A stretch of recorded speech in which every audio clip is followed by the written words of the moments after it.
వైభవాన్ని ఆచార్య సేవాయాత్ర అంటే అలాంటి పెద్దజీయరు స్వామివారిని స్మరిస్తూ వారు చేసినటువంటి క్రియాకలాపాలకి ఒక కృతజ్ఞతగా చేసినటువంటి ఒక కార్యక్రమం. ఇలా మన దివ్య సాకేతంలో కూడా ఎన్నెన్నో సార్లు జరిగాయి. అలాంటి అందరికీ కూడా ఒక మార్గదర్శనం చేసినటువంటి మహనీయులు పెద్దజీయరు స్వామివారు. 108 క్రతువుల ద్వారా ఈనాడు ఈ సన్నిధానంలో మీరంతా కలిసి ఇందులో అందరికీ మంచి భాగం ఉంది. వినేవాళ్ళకి ఒక పుణ్యమే భగవద్ అనుగ్రహం, వినిపించే వాళ్ళకి భగవద్ అనుగ్రహం. అలాంటి శ్లోకాల్లో ఒక శ్లోకమైన ఏకైకమక్షరం ప్రోక్తం మహాపాతక నాశనం అన్నారు. శ్రీరామాయణం అది లేకపోతే మన పూర్వాచార్యులు ఏ జీవితమే లేదన్నారు.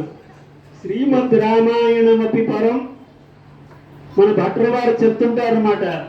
ఆ అమ్మ యొక్క సీతమ్మ యొక్క చరిత్ర అంతా శ్రీరామాయణంలో జీవించి ఉంటుంది.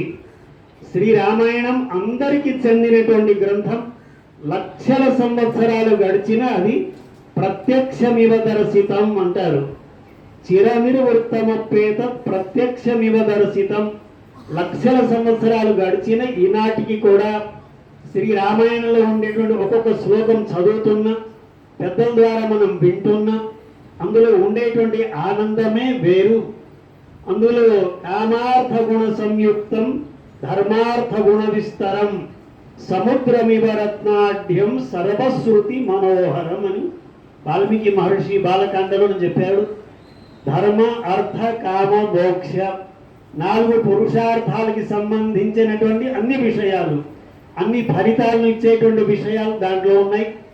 సర్వశ్రుతి మనోహరం, వినేవాళ్ళ అందరి చెవికి కూడా అది మనోహరం అనిపించేది. ఇది మనది అనిపించేటువంటి చరిత్ర శ్రీరామాయణం, వాల్మీకి రామాయణం.